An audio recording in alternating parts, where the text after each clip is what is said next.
I was so excited to get my shipment from Last Bottle Wines in the mail the other day, full of incredible red wines, all from Napa Valley. I love wine tasting, so having this to my door couldn't be happier. Also, couldn't be more excited that today's episode is brought to you by Last Bottle Wines. If you don't know already, they're a Napa-based online wine shop with a twist. They offer just one handpicked wine per day until it sells out, and they're always at incredible prices. We're talking 30 to 70% off retail. And the best part is that there's no subscriptions, no fees, and no minimum purchase. And I could not be more excited to bring this offer right now because they're having a marathon sale, which is coming up March 28th and 29th. Even better, we're offering Dateable listeners 10% off your first order with code DATEABLE. So if you are a wine lover like me, this is a great time to join. And did I mention that shipping is 100% free? So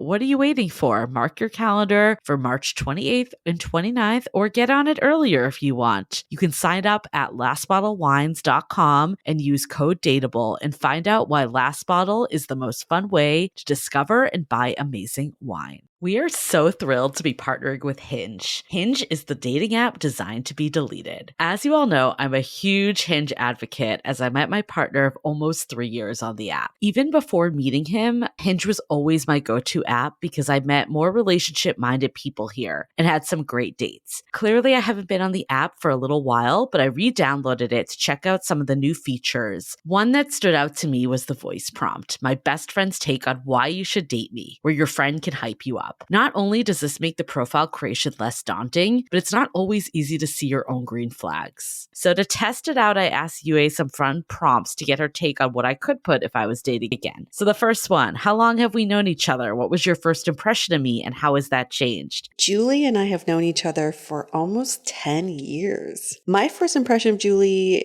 was that she's very social, but I've learned that she has a lot more depth to her beyond the social butterfly that she is. My next prompt, what do you think are my green flags? I would say she's deeply loyal. She believes in love, curious mindset, and she is fearlessly ambitious. And then last but not least, what kind of friend am I? Julie is the kind of friend who will always have your back, no matter what. Damn, that feels nice to hear. So download Hinge and try voice prompts today. Then find someone worth deleting the app for.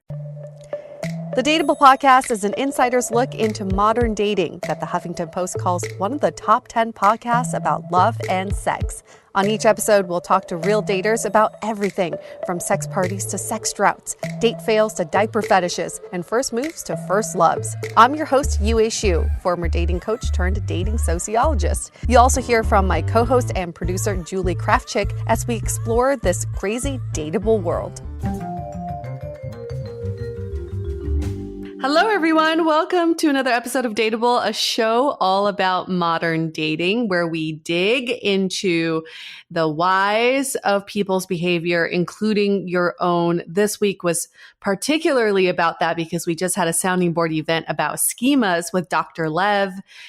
She was on our last season and people really loved that episode. And if you didn't listen to that episode about schemas, it's all about how you're wired and your core beliefs, and which then drives your actions. So if you understand your schemas, then you understand why you do the things that you do. Yeah, well, this was a big week, and not just because of our event with Dr. Lev, although that was a highlight of the week, but we also had, obviously, the inauguration was a big, big event, and we'll get to that. But even more importantly, Yue's birthday. Happy birthday again. We've said it a few times, but on air officially. How's it feel? Well, thanks to Julie and Louise, I've been eating cupcakes every morning for breakfast. They were so sweet. They surprised me with sprinkles cupcakes, including cupcakes for doggies. And so both of my dogs got some really yummy treats. I just got to say, I feel pretty good. So when leading up to my 40th, this whole time I kept thinking I'm going to have this blowout party because for my 30th, I know. Yeah, because for my 30th, I had a huge bat mitzvah party in New York with like 200 people. So I thought, okay, for my 40th, I'm going to have an even bigger party, maybe in Vegas, and have this like, I don't know, a quinceanera or something. I don't know. I wanted to do something really fun. And Obviously, that was not going to happen with COVID, but it was so nice to not do anything and still get all the attention and affections. So I really loved it. So, you're actually still 39 because none of us age in COVID. That's the rule. So next year we are going to Vegas and we're making this party happen. Even if it doesn't, Julie, I feel like I've come to peace with it. Okay, it's like, I feel really good about the way this whole day turned out. It was really chill. It was very good. It was very much about my closest friends and my family. So I felt like I did myself good. Like it was the right thing to do. And it was a lot of self-care. I took the day off from work. So I'm happy. I'm happy with the way I turned 40, but I'm also going to turn 41 next year. So, that big 41 birthday. Yep. Well, I mean, I loved that your boyfriend took you on a beach picnic. That looked amazing. Oh, so sweet. He did. Well, it's amazing. He gets so nervous when I talk about him, but I have to give him so much praise. Hey, this is like a nice comment. Very nice thing that he did. Because if you think about it, in COVID, when you're in a relationship, it's actually a lot of pressure on your partner because you don't, especially for birthdays and celebrations, because all of the responsibilities on your partner. Before, you could have your friends take you out, you can divvy up your days. Now your whole day is spent with your partner and you have to think of something to do. So my boyfriend was so sweet. He got me flowers. He got me my favorite meal for lunch, which is sushi. I love sushi. And then he took me on this beach picnic at Santa Monica. And it was all set up for us. And we just like watched the sunset. It was just a beautiful scenery. And like, it was just the two of us. We didn't bring our dogs. And then for dinner, he got us really great French food. It was like 5-course meal, but like at our home. So it just felt really homey, but also just amazing. Delicious. But on top of it all, we had our DATEABLE event. So we rushed back from the beach and then we had this great event with our sounding board members. There were like 30 some people on and people saying happy birthday to me, which was awesome because I've never had a birthday where I've spent it with people I've never met in person, which is like great, right? I know.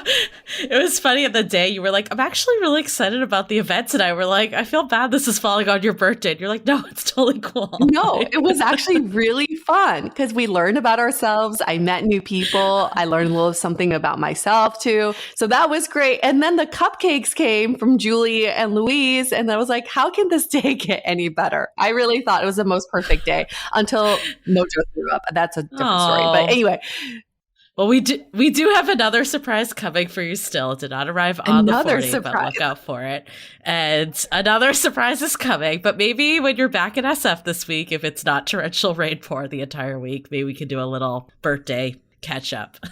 Thank you to all of you. And thank you, Julie. Thank you, Louise. I just feel extremely spoiled and I'm so grateful for the way my 40th turned out. So I feel good about it. I'm still alive. I'm not in a walker. I got my Botox done. I'm good. It's the best way to spend my 40. I love it. Everyone in like this group chat that UA and I are on, everyone's like, damn UA, you look so damn good for 40. Like if we could look half as good at 40, we'll be in good shape. So you ushered us in nicely for that. Yeah. And I was like, do you want a code for Botox? Because it is life-changing. You're like, do you want a referral? Because that will help you out. Well, we're still going to Vegas. 41 yeah. Well, let me finish the cupcakes first. I still have leftover birthday cake my parents got me and then leftover sprinkles cupcakes. So let me finish all that first and then we'll celebrate the next birthday. Don't worry, Vegas isn't going to be for a while, but it's going to. But yeah. Oh my gosh. We also had the inauguration this week, which, oh my God, just brought tears of joy. And like, can we just talk about first? I mean, there's a couple things to talk about, but like first of all, the attire and fashion of that event, I was like, damn, people are really stepping it up right now. And I loved like the purple, like there was like symbolism behind the reason why everyone was wearing purple was basically like bridging the blue and the red together. So I thought that was really nice. Oh, I never knew that. I thought they just thought they were royalty. Well, that too. Okay, but that makes a lot more sense. But I think we just talk about Kamala's husband, Doug, who is our official second man, which I love. Like, this is like monumental to begin with. I was talking to a coworker about this and she was like, I had like tears of joy and I was looking at my 2 daughters and I'm like, do you understand how big of a deal this is? And they didn't understand at all. And she was like, why can't they understand? Like, what is going on? And then she's like, maybe it's because they just think this is normal. Right. Like, they don't get that, like, this isn't like a normal thing, that like women can just do this. And she's like, in that, it's actually kind of amazing that they didn't even think it was a big deal. Yeah, well, I guess that's a really great thing because we're always so afraid of bringing up our kids in this sort of environment. But then you realize there's some really positive sides. They're seeing things being done in a way that's never been done in history, and they think it's the norm. For us, it's a new norm. For them, it's a norm all the way. Exactly. And I love to like all the memes going around about basically like, Bernie memes, but also like the Bernie memes are off the chart. But there's also one for all of our SF listeners of just like him plopped in Dolores Park within one of those like COVID circles that really makes me crack up. But I'm talking about the memes about Kamala's husband, Doug, and just like how you need to get yourself a Doug. Just the way he looks at her, the way he not that he shouldn't let her lead. Like, this is her day. But like, he basically was there to support her fully. And like, that is what we want in a partnership. That's incredible. And like, I want to find myself a Doug. I'm on board with that. I would love to learn more about their love story because he comes from, this is his second marriage, right? Mm-hmm. He has kids. So, yeah, I would love to know how they met. How did they find love with each other? And how this, I'm sure they've had numerous conversations about what happens now because their relationship is about to change. And how do you grow with your partner in such a huge role that she's stepping into? So it's pretty exciting. Maybe we'll get them on the podcast for season 12. So Kamala, if you're listening, hit us up. That would be a killer couple to get. If we could get them, then like life made. That would be amazing. We have one spot left, Kamala. So if you like to join, be a guest on season 12 of the Dateable podcast, which has once been number 4 on the charts. Yep. We were featured with you on New and Noteworthy. Don't you remember? I know she's listening right now, obviously. But it was meant to be because she has nothing else better to do. Yeah. We'll send her a screenshot. Don't worry. We screenshotted that shit. You might not have, but we did. Also, it wasn't even her podcast. It was like a podcast about her, but whatever. It doesn't matter. She knows all about it. Doesn't matter. It's the point. It's the point that we're taking. But anyways, it was I think also just want to call out too, this other thing that made my heart melt was that like on day 1, Joe Biden signed like executive orders to have like equality for like LGBTQ plus folks in healthcare and just all sorts of things. And like, I saw like a few friends of mine that are in that community just post like how overwhelmed with joy they were. And I'm like, that just made me so happy to see that they saw a president that like day 1 was like, this is a priority to make sure that people like me are as equals. You got to put yourself in Joe Biden's shoes. This guy has been in politics since he was in his 20s. He's been wanting to be president since his 20s. And now he's approaching 80 and he finally gets to be president. He probably has a long ass list of things that he wants to do as president. So this guy is probably the most anxious man in America right now. You know, can you imagine if you've been waiting for almost 60 years to do shit? Probably just so anxious to get started. You're like, forget all the celebration. Let me get in office and get started on this crap. I think he had like 30 orders or something on day 1 signed. Something like that. But anyways, I also got Kamala ice cream. That was my other big splurge. What's Kamala ice cream? There was this, that sounded weird the way I said it, but there was, Smitten ice cream in San Francisco. It's like this, for anyone that doesn't live in San Francisco, they like hand churn out ice cream. It's amazing. They made an MVP flavor, Madam Vice President, and Kamala's like face is on the container. So I got it in celebratory and I saved the container. What's in it? It was like pecan praline. It was really good, actually. Yum. Okay. It was good. Their ice cream is bomb for anyone that is a local. But yeah, it was good. Oh, I'm going to have to get some. Yeah, it might still be back. Who knows? It might have been limited, but you can try. You might as well shoot your shot. Are you going to save the container? Yeah, I did. I already saved I didn't save like the whole container because that'd be gnarly, but I saved the top. Oh, yeah. That's a good idea. Yeah, the whole container would be kind of gross. Her face is like all melting. Exactly, like the ice cream in it. Yeah, so. Yeah, that would not be good. Cool. No. All right. So what is this episode about? I know everyone's like, you guys just shooting the shit here. This is basically, we have a couple more bonus episodes and then we're going to get into season 12. I first of all cannot believe we're on season 12. It's amazing. But we have so many good things in store for you all, and we're so excited to get back into our regular seasons. So what is this episode about? We've thought we each bring you our top 3 episodes from last season that changed the way we view love and relationships.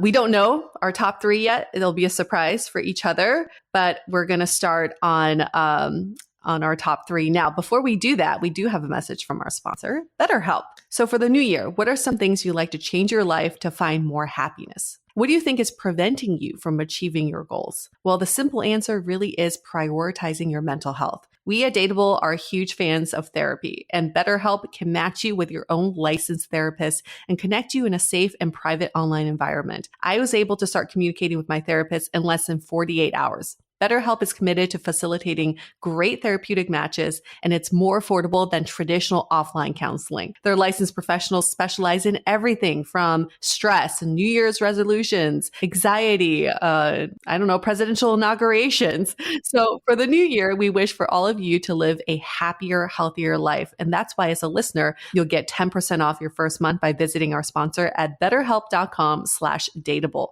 Join over 1 million people who are taking charge of their mental health. Again, that's BetterHelp, HELP.com/DATEABLE.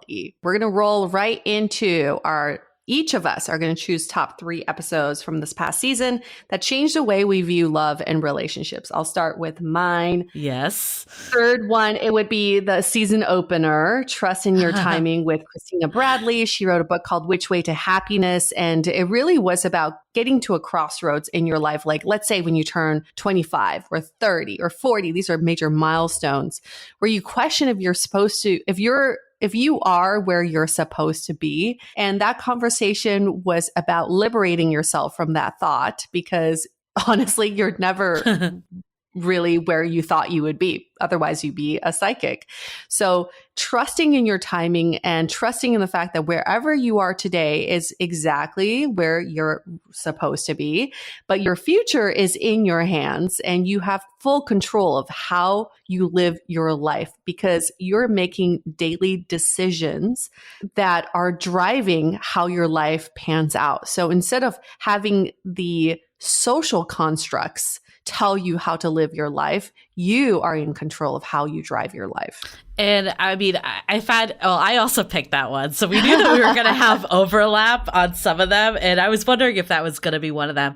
I also find it interesting you picked that one, given we talk so much about milestone birthdays and you just had one. How do you think like listening to that episode actually played into your own like relationship and dating life? You know, we were sitting at the beach on my 40th, my boyfriend and I, and we were looking around and he was like, I never thought this would be my life at 40, because he's also 40.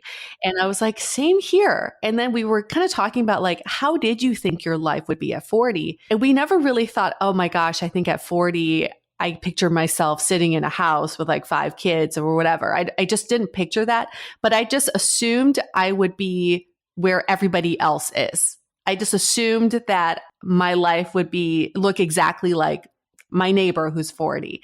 And it's not true. And it's really great to know that we've carved out a life for ourselves that it's a little bit spontaneous and it's a little bit unpredictable, but it's nice because we are not trying to fit ourselves in a box. So I think that episode really fed into my whole mindset of turning 40. I did not freak out. I did not think I needed this, and that for 40 to go well.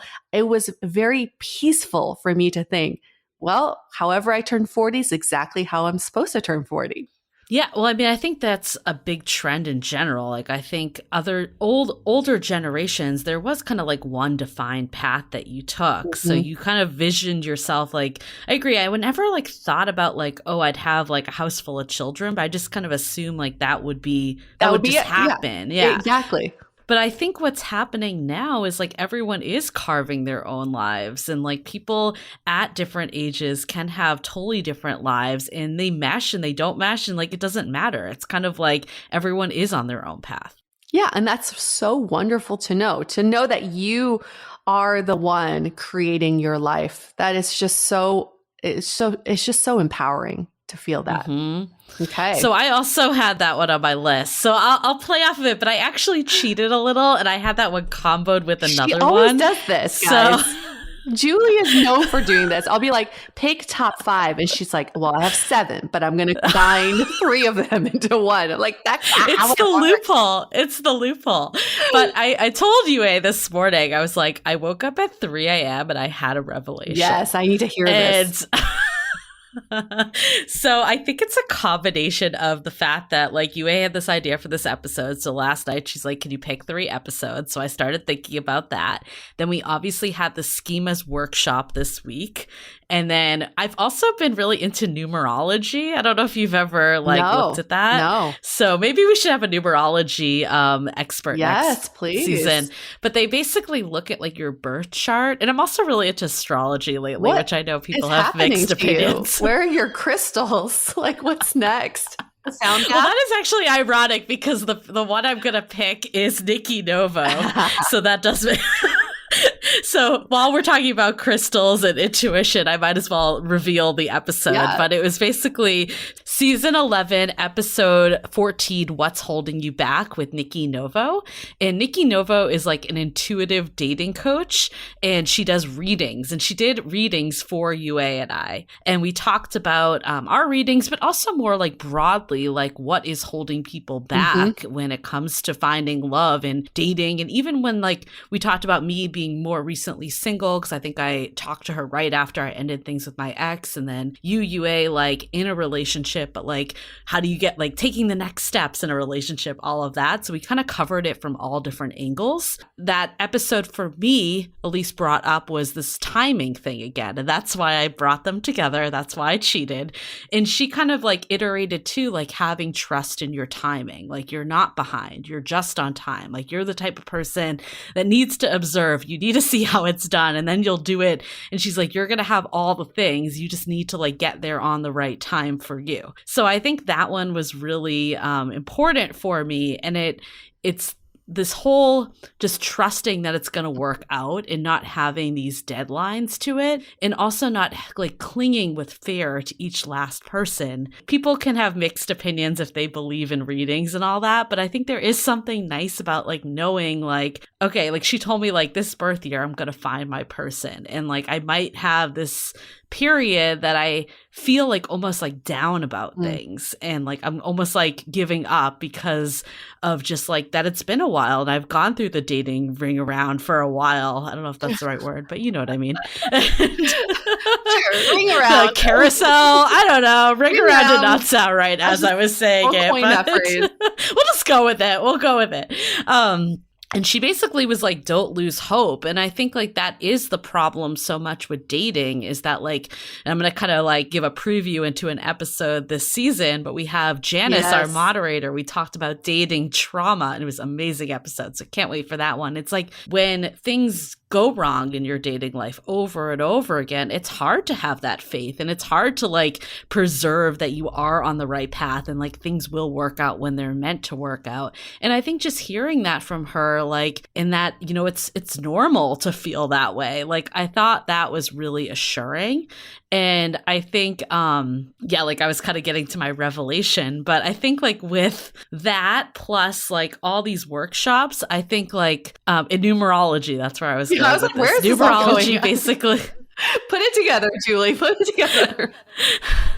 This is a revelation. It's going to be big.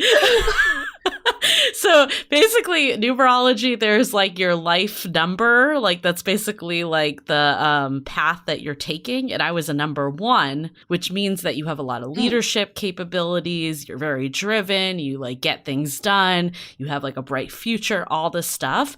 But a lot of it is that you kind of like sometimes go at things alone and like don't necessarily like let people in as much. And they're like, that's kind of the area that you need to work on. And I was thinking about it in this like word of trust.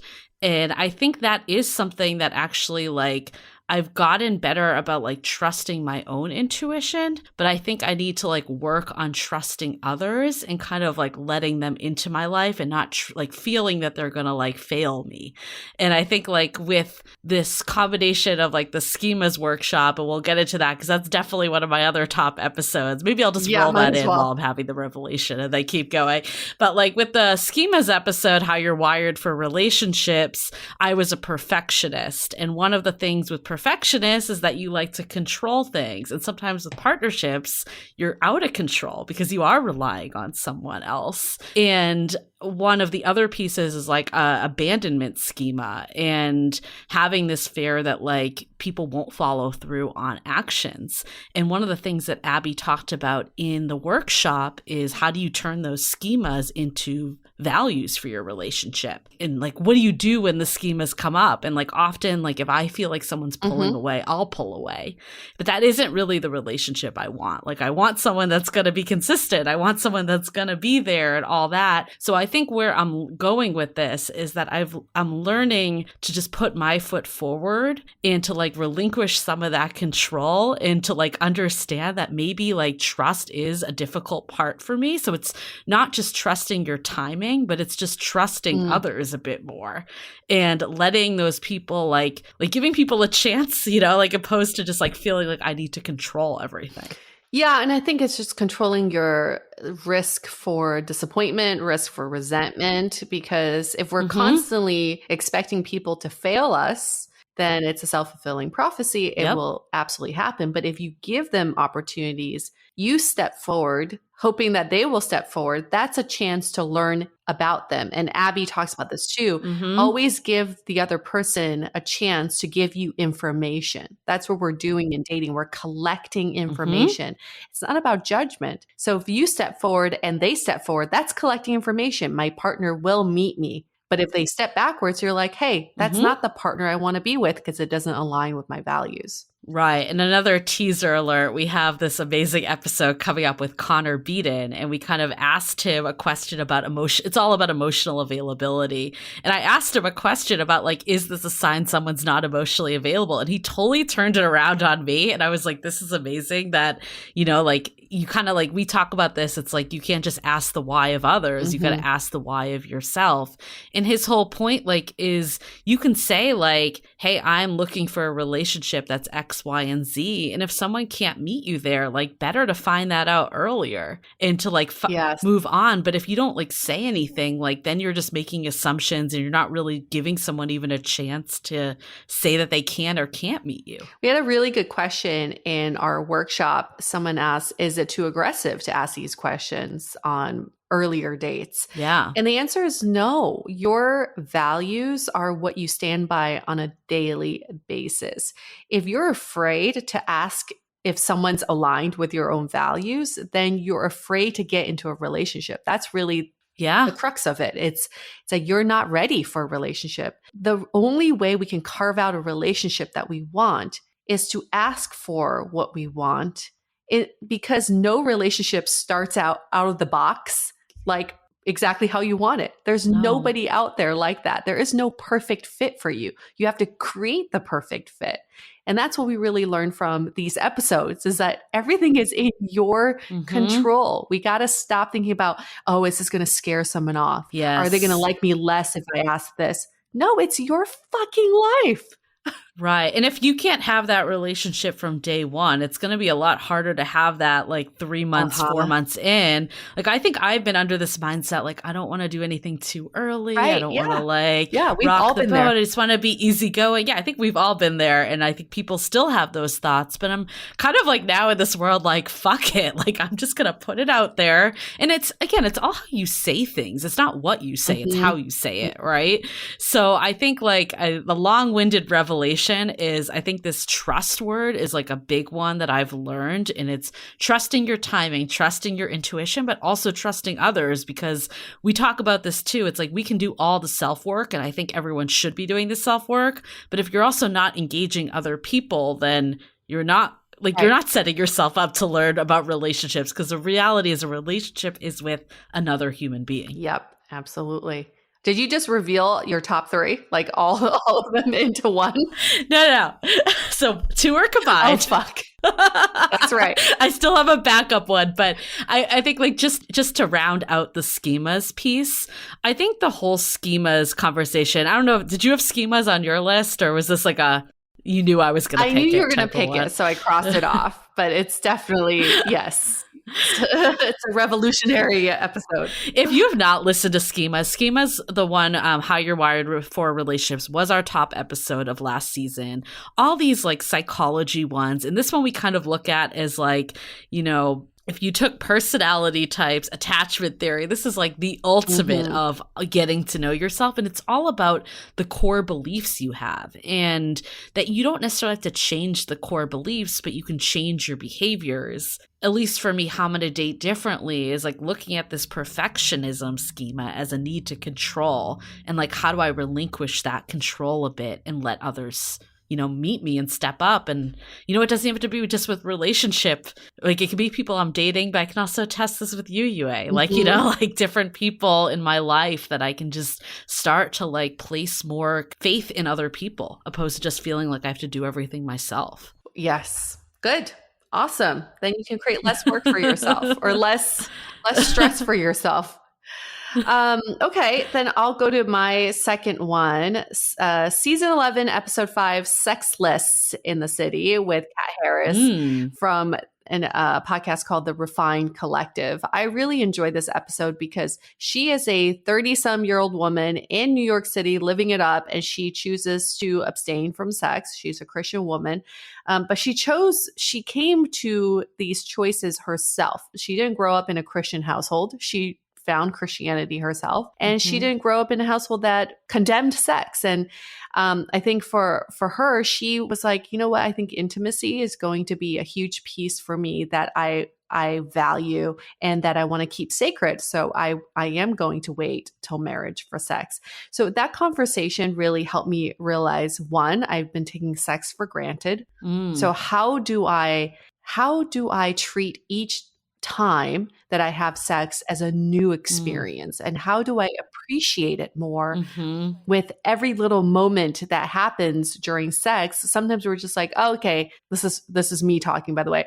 I go, if I get on top, I'm going to come. Like, that's just going to happen because it's happened in the past, and it's just the way it's always going to be. But what if I treat each new experience as, I actually don't know if I can orgasm in this position. Let's see. Like, let's be open to other ways of finding pleasure during sex instead of the ways that I've known that I can find pleasure during sex. I also love her thoughts about intimacy, because we don't often tie intimacy with sex. And sometimes I've heard a lot of my friends say this: I can't just turn on a button and say I'm ready for sex, or I can't just turn on and say I'm horny. It doesn't happen like that, because there needs to be some level of intimacy. So in my own relationship, I've thought about, how do I create more intimacy and deepening that intimacy so that when we do have sex, it becomes a deeper, more meaningful experience, as opposed to just going through the actions because I'm trying to hit my quota of like having sex 3 times a week. I love that you picked that one too, because like, you're not a virgin. No, I'm not. You know, like, I think that what I love about it,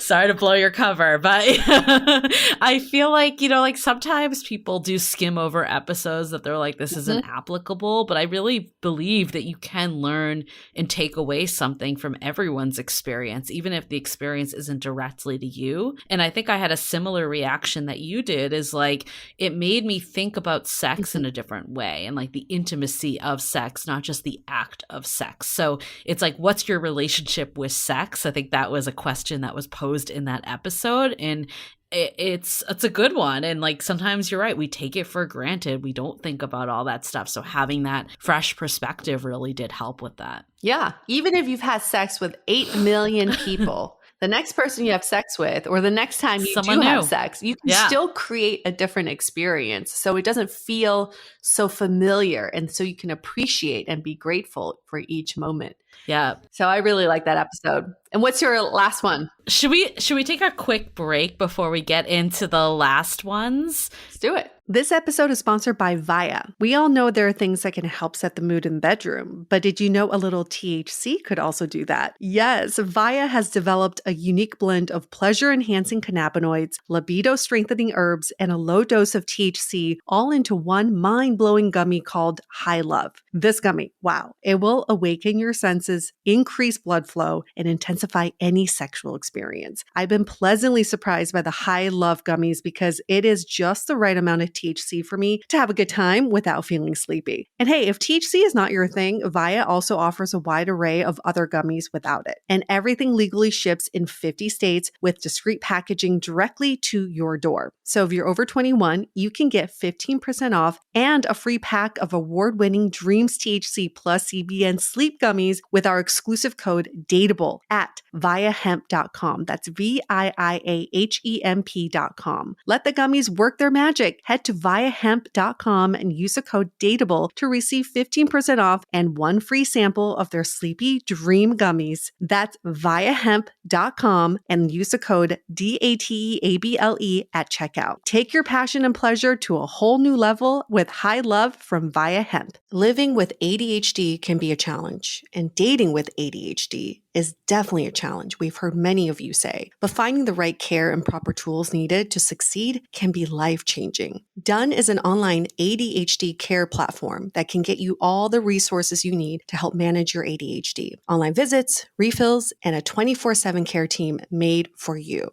In just 1 minute, Done's online assessment can help kickstart your ADHD treatment journey. With experienced clinicians, worry-fill refills, and online visits, you can start getting personalized care as soon as today or tomorrow. So contact an expert team that can help you around the clock and get a personalized treatment plan just for you. Here's how you do it. Take a free 1-minute assessment and book an appointment with a licensed ADHD clinician as soon as the next day. Get continuous care, one-click refills, insurance coverage, and 24/7 care team support with Done for just $79 a month, and pharmacy copays as low as $0. Visit get.donefirst.com/podcast to learn more. That's get.donefirst.com/podcast to learn more. Done. Turn ADHD into your strength. This episode is made possible by Badlands Pets. As you all know, Mojo, my precious baby, is the reason why I found love in the first place. He made me feel love again. So I would do anything to ensure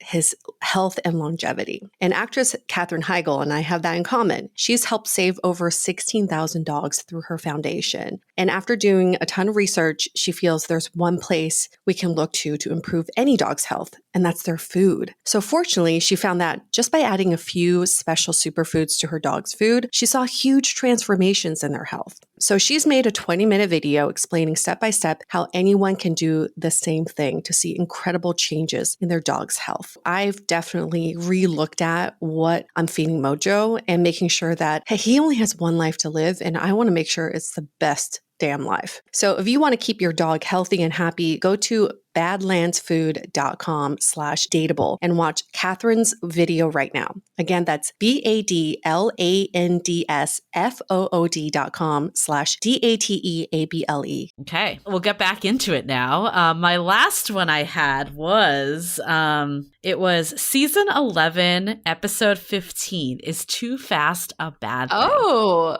that one. With Kevin, yes. And the reason I pulled this one out is because we talked a lot. I mean, just to give like a quick recap, Kevin, first of all, tells an amazing story, so I can't even like revel his storytelling skills right this. So if you want to hear the whole thing, you got to listen yourself. But he basically talks about meeting someone via Clubhouse, which is a new app. And during the pandemic, someone that lived across the country, that they basically had like one of those kind of virtual instant connections where they talked all the time for a month and really like moved quickly into a relationship than before actually even meeting. And I think honestly, that is a reality that's happening this day and age with COVID. So I feel like if you were to say that like years ago about like falling for someone before actually meeting, we'd be like, what the fuck? Like, are you crazy? But now that's like it's totally standard and part of the course. So I think he talked about, and ultimately this didn't end up working out. He did make the trip to see her, and ultimately he felt like they moved too fast. And that was like the question was like that we posed to in the episode is like, is it a bad thing to move too fast? Because on one hand, like he said that he felt like they met friends too early, they met family too early, like things kind of moved at more turbo relationship speed, and maybe their connection wasn't there yet. So if they had moved slower, would it have worked out? But then on the flip side, it's kind of like this fail fast mentality that like, you are getting into relationships. One of the challenges before COVID was like people were so like half in, half out, like seeing someone once a week or once every 2 weeks and barely talking. It just never gets things off the ground. So anyways, the reason I chose this one for myself is I've been doing a lot more virtual dating lately and like having some of these connections. Like I was back in Boston, so I like couldn't actually meet people. And I've been wondering this too, because like I have talked to people a lot more before meeting them. And I think ultimately, I do think it's a good thing that we're doing this right now. And I think like it's bringing like excitement back to dating. It's making it feel like you're, like you can build a connection with someone a bit. I think though there is like a double-edged sword to this one, and that's why like I did bring it up as one that's changed my perspective, because I guess the piece that I'll say that has changed my perspective is I'd rather kind of go all in, and this kind of ties to what I was saying earlier, is that like I'd rather bring my full self and have it not work out than not bring my full self, and realize that earlier that's just not a compatible match. But that being said, like I think the one caveat is that like we do still need to take inventory that we might not fully know this person and not get totally ahead of ourselves, or if like something comes up in their life that they're not comfortable sharing or whatever that might be. I think it's like okay to say like, hey, like we still don't know each other that well yet, like I need to like pause it a little on this whatever front it is. And I think as the receiving end on that, like being like realistic, like okay, yeah, I've only been talking to this person for a week or two, or I don't know this person that well, so I don't I guess the long-winded point I'm trying to make is I think it's a good thing that we are moving fast, but I do think we need to be realistic on expectations and not take it personally and not be afraid to communicate. And then I guess it's all relative, right? What's fast, what's slow, and don't set these timelines for yourself and say, like, measure yourself against this imaginary timeline. It's all about going with your intuition. It goes back to what Nikki Novo said. It's like, put your hand on your heart and say, does this feel right? Does this feel good in my body right now? And then move forward if it feels good. I think sometimes we're so hard on ourselves. It's going too fast. It's going too slow. It's not where it's supposed to be. We keep creating so much anxiety and drama around the unknown that we forget to really marinate in the present and enjoy your company with this person. Right. So I really enjoyed that episode as well. I agree with you. Yeah. I mean, I think what Nikki said, I've been trying to do this is like feel my body more. I think that is a definite thing. You feel your body more. Yeah. And I feel like I use my head so much and don't always listen to my body. And I'm really trying in 2021 to like pay attention to like body cues a bit more. Yeah. Like I think it's expectations. It's not that it's moving too fast. Like I think it's a good thing if someone wants to like contact you daily and you want to hear from them too. Like obviously if you don't want to hear from them, that's a different story. But if both parties want to hear from each other, that's not a bad thing. But you also can't be like, oh my God, I found the one necessarily. Like that might be like too much expectation. So it's like, how do you balance going all in, but not like totally having like fantasy land expectations either? Exactly. Awesome. Okay, so then my last pick is, no surprise here, our season finale with Mei Lee. Can you have it all? Yeah, I mean, I knew you were going to pick that one. exactly. I didn't pick it because I knew you would. It'd be weird if I didn't pick it at this point. It's our season finale with the world-renowned journalist Mei Lee. She is in her 50s, single, without kids, and talks about how she has no regrets in life. And can you really have it all? And her answer is, you can have it all, maybe just not all at the same time. You find alignment in your life at different times, at different phases, and then you just have to appreciate when those things happen for you.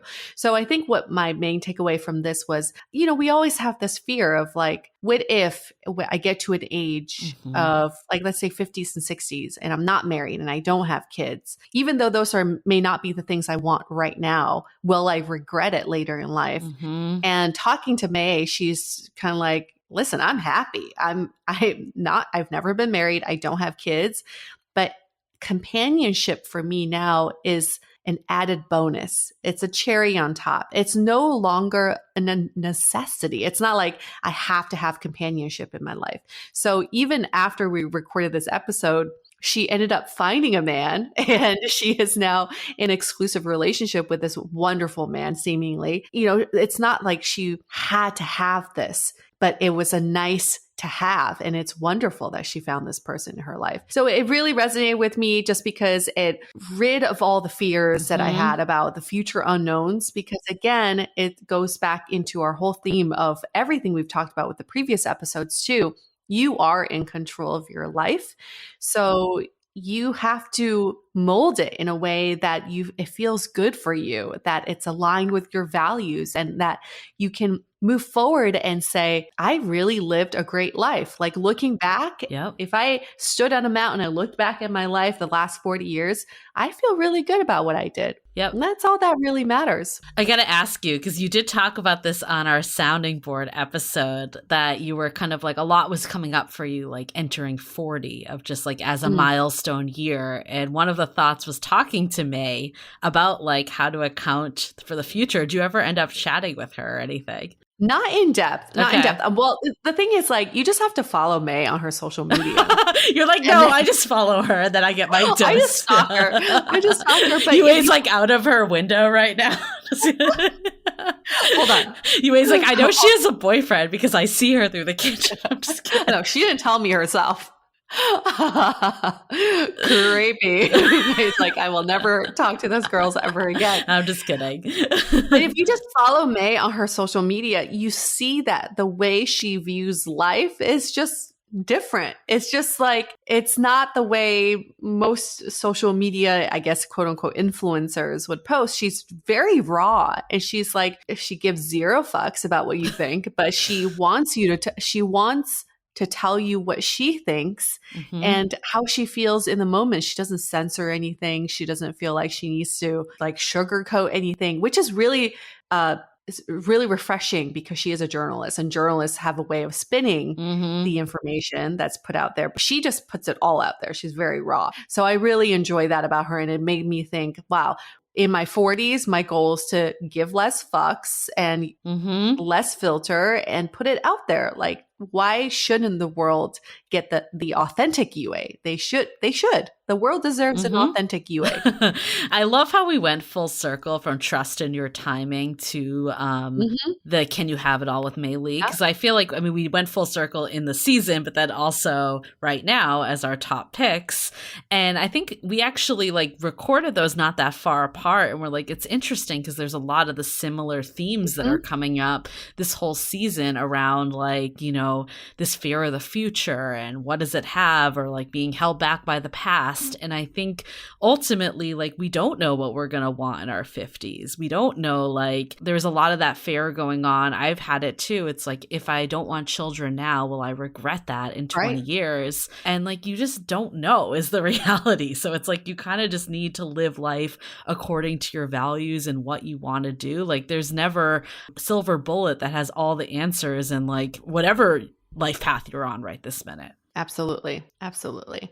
So those are our top, I don't even know. Like I can't even count how many episodes. I think we stuck with 6. We stuck with 6. Pretty sure it was 7 because Julie snuck one in. Hey, we had an overlap. Sure. So. Okay. Those are our top 6-ish episodes that from last season that changed the way we view love and relationships. We love to hear from you which episodes really resonated with you or helped you do something differently, take different actions, have a different mindset. And that's the goal with Dateable, is that we are constantly trying to figure out ways to change our perspective. We are constantly evolving. So why shouldn't our mindset, right? Yep. So I really love that we can have this discussion, look back on our last season, but also get everyone revved up for season 12, which is coming up very soon with new revelations, new learnings, new experts, new stories, new everything that we are very ecstatic to bring to you. And you can still submit your story. We still have some open spots for season 12. So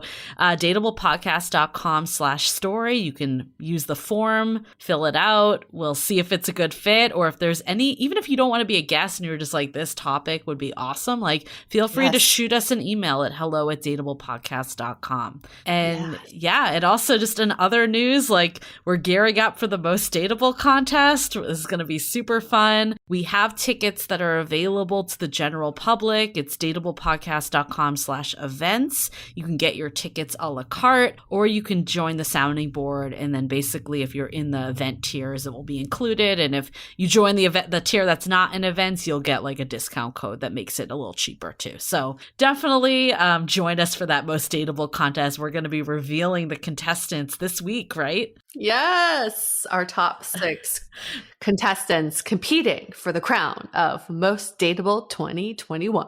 We got some amazing videos in. There were like so many to pick from. We had to like instill another judge panel because there were just way too many videos that were incredible. So good. Super excited about the 6 that we're going to end up picking. We are so excited. And while you're online searching for all of that, you might as well just go to Apple Podcasts and give us a 5-star review. Hey, you're already there. You're already online. Just do it. It's best. Help us get to 500. We're almost at 500. My goal in life is to be at 1,000. That would be amazing. Your goal in life? Wow. Well, maybe not life. Maybe not life. With Julie Kravchuk, can you really have 1,000? That's my numerology coming through. My gosh. Relinquish that control, woman, because we're going to get to 1 million reviews eventually. Yep. There we go. There we go. But yes, your reviews are really helpful for us, not only for perception wise, it makes us look good, but it is helpful for us to get the right guests because it makes us look legit. Favorable reviews also help us with rankings, helps us with sponsorships. It's just all around helpful for everything that podcasters do. And I'm not saying this just for us. For other podcasters, do the same. While you're giving us a 5-star review, hey, give Kat Harris a 5-star review from the Refined Collective. Yep. Go for it. Nikki Novo, her podcast too. So while you're on there, just go on a 5-star spree. I think Christina Bradley from Trust Your Timing also launched a podcast recently. There you go. All the podcasts. May Lee has a podcast. We have so many of our. So many. 5 stars. Just give it to them. Just boom, boom, boom, boom, boom. So we really appreciate that. And then we'll be back for one last bonus episode next week before we kick off season 12. Here we go. Wow. We're going to wrap this up. Stay dateable. The Dateable Podcast is part of the Frolic Podcast Network. Find more podcasts you'll love at frolic.media/podcasts. Want to continue the conversation? First, follow us on Instagram, Facebook, and Twitter with the handle @DateablePodcast. Tag us in any post with the hashtag StayDateable, and trust us, we look at all of those posts. Then head over to our website, dateablepodcast.com. There you'll find all the episodes as well as articles, videos, and our coaching service with vetted industry experts. You can also find our premium Why series where we dissect, analyze, and offer solutions to some of the most common dating conundrums. We're also downloadable for free on Spotify, Apple Podcasts, Google Play, Overcast, Stitcher Radio, and other podcast platforms. Your feedback is valuable to us, so don't forget to leave us a review. And most importantly, remember to stay dateable.